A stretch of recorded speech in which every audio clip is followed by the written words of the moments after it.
Ayo Mbak, kita sholat yuk dulu. Nggak mau, masih mau main mainan.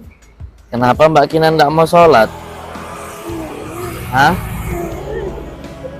Sini, Papa mau cerita sesuatu biar Mbak Kinan nih jadi rajin sholat. Mau denger gak ceritanya? Iya. Iya. Ayo kita masuk ke masjid dulu yuk. Ayo, ikut Papa nih. Nanti Papa ceritain sesuatu biar Mbak Kinan sama Adek jadi rajin untuk sholat. Mbak Kinan, Papa tanya, kenapa tadi Mbak Kinan nggak mau sholat ya? Mainan masih mau main. Jadi Mbak Kinan nggak mau sholat dulu. Iya. Nah ini Papa mau cerita nih, Adek juga dekat-dekat Papa sini. Papa mau cerita, ada seorang sahabat Nabi namanya Abdullah ibnu Umi Maktum. Kisah ini diceritakan dalam hadis Sahih Muslim. Nah, Mbak Kinan, sahabat Nabi ini dia buta.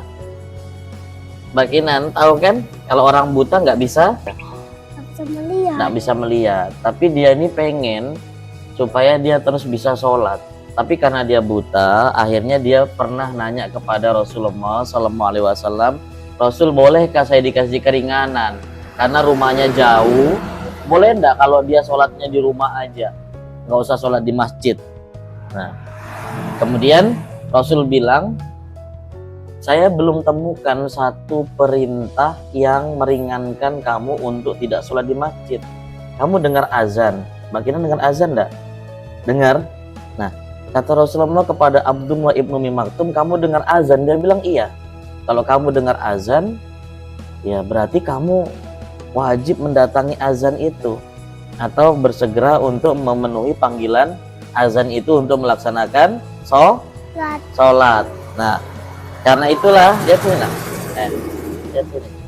karena itulah kemudian dari itu Abdullah ibnu Maktum semakin semangat dia datang ke masjid. Pernah satu ketika dia jalan ke masjid, tiba-tiba dia kesandung karena dia tidak bisa melihat, buta, nggak ada yang nuntun dia, ya kan? Kesandung, jatuh, kepalanya berdarah, wajahnya luka, kakinya luka. Tiba-tiba ada orang datang menolong dia, diangkat, dituntun dia, penunjuk jalan sampai kepada masjid, dan setelah selesai sholat diantar pulang lagi. Dan itu berkali-kali Mbak dilakukan. Setelah orang itu berkali-kali melakukan, Abdullah ibnu Umi Maktum tuh nanya, kamu ini siapa sih itu? Kayak ditanyakan Mbak kan. Terus dia bilang, Abdullah ibnu Umi Maktum, kalau saya tahu namamu, saya akan doakan kamu kepada Allah biar kebaikanmu ini dibalas oleh Allah. Kata orang itu, kamu nggak usah doain saya. Hah? Apa dek? Kamu nggak usah doain saya. Kenapa? Karena saya ini adalah iblis. Loh, kaget Abdullah ibnu Umi Maktum. Kok bisa kamu ngantarin saya untuk beribadah? Bukankah kerjaanmu selama ini untuk menghalangi orang ibadah? Untuk. Maka dia bilang begini ceritanya. Waktu kamu mau pergi ke masjid, kemudian kamu jatuh, tersandung, luka kakimu, luka wajahmu, seketika Allah mengampuni setengah dosamu.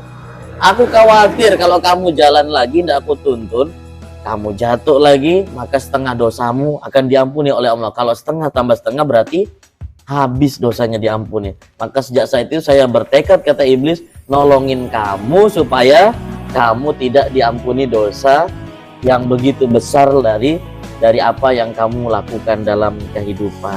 Gitu. Nah ini Mbak ceritanya. Jadi sekelas orang yang buta saja seperti Abdullah ibnu Umi Maktum masih mau melaksanakan sholat. Maka kita pun harus belajar dari sahabat Nabi, dari tuntunan Nabi Muhammad, harus rajin melaksanakan sholat. Jadi Mbak Kinan sudah mau sholat? Iya. Ayo kita pergi masuk untuk sholat ya. Sholat. Sekarang kita pergi untuk melaksanakan sholat. Ayo sholat.